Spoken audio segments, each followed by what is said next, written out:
Bertie the bus was giving some visitors a tour of the island of Soda.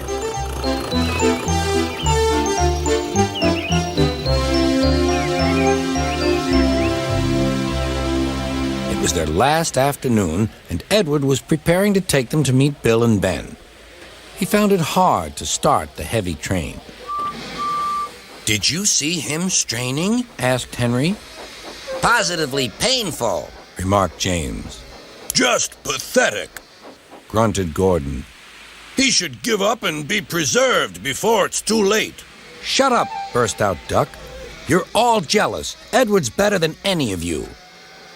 You're right, Duck, said Boko. Edward's old, but he'll surprise us all. I've done it. We're off.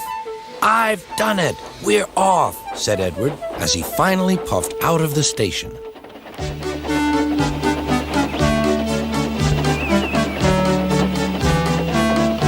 Bill and Ben were delighted to see the visitors. They loved being photographed. Later, they took the party to the China Clay Works in a brake van special.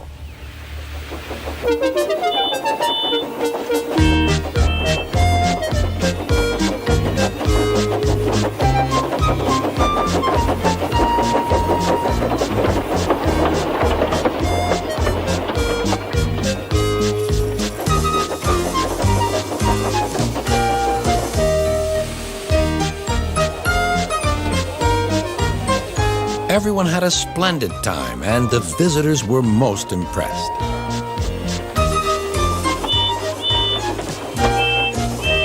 Then Edward took the visitors home.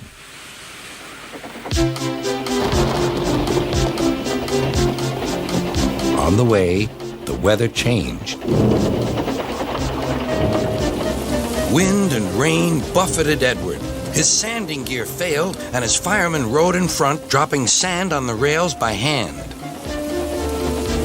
Suddenly, Edward's wheels slipped fiercely, and with a shrieking crack, something broke.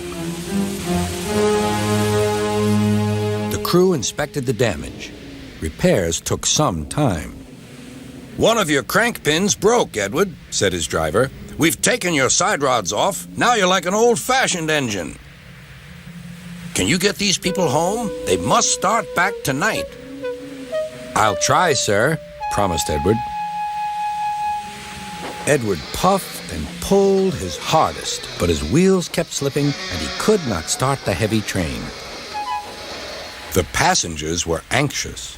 The driver, fireman, and conductor went along the train, making adjustments between the coaches. We've loosened the couplings, Edward. Now you can pick up your coaches one by one, just as you do with freight cars. That'll be much easier, said Edward. Come on, he puffed and moved cautiously forward. The first coach moving helped to start the second, and the second helped the third.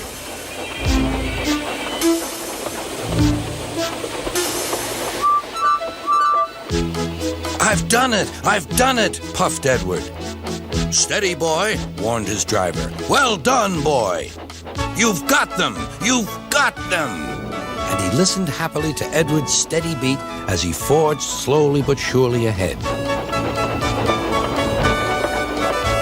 At last, battered, weary, but unbeaten, Edward steamed in. Henry was waiting for the visitors with the special train. Beep, beep!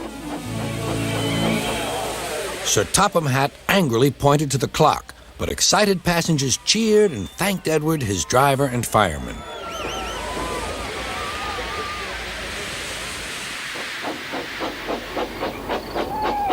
Duck and Boko saw to it that Edward was left in peace.